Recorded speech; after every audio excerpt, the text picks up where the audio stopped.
అయ్యప్ప భక్తులకు సౌకర్యాలు కల్పించాలని కేరళ ప్రభుత్వాన్ని మంత్రి సీతక్క కోరారు. 2 రాష్ట్రాల నుంచి అధికంగా అయ్యప్ప భక్తులు వెళ్తుంటారు. క్యూ లైన్ లో టాయిలెట్లు నిర్మించాలని 17 గంటల పాటు నిలబడాలంటే స్వాములకు ఇబ్బంది కలుగుతున్నాయి. మా భక్తులకు అన్ని రకాల సౌకర్యాలు కల్పించండి, సురక్షితంగా తిరిగి వచ్చేలా అన్ని చర్యలు తీసుకోవాలని సీతక్క విజ్ఞప్తి చేశారు. కేరళ ప్రభుత్వానికి కూడా ఒక విజ్ఞప్తి చేస్తాను.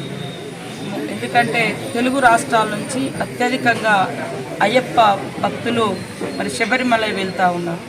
అక్కడ సరైనటువంటి సౌకర్యాలు లేక ఇబ్బంది పడుతున్నారని మన ప్రాంతానికి చెందినటువంటి అనేక మంది శబరిమల వెళ్ళినటువంటి భక్తులు కానీ వచ్చి మాకు చెప్తా ఉన్నారు. కాబట్టి మరి అక్కడ ప్రభుత్వానికి ఒక విజ్ఞప్తి చేస్తూ ఉన్నాం మీ ద్వారా.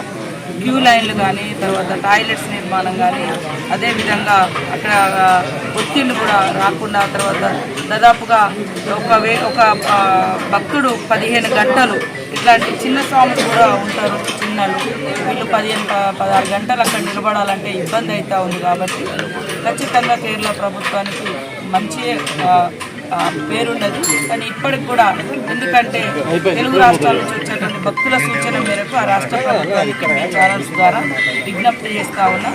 మరి వచ్చేటువంటి మా భక్తులకు అన్ని రకాల సౌకర్యాలు కల్పించి వాళ్ళు తిరిగి సంక్షేమంగా మరి ఇళ్లకు వచ్చే విధంగా చర్యలు చేపట్టాలని కూడా కేరళ రాష్ట్ర ప్రభుత్వానికి విజ్ఞప్తి చేస్తూ ఉన్నాం.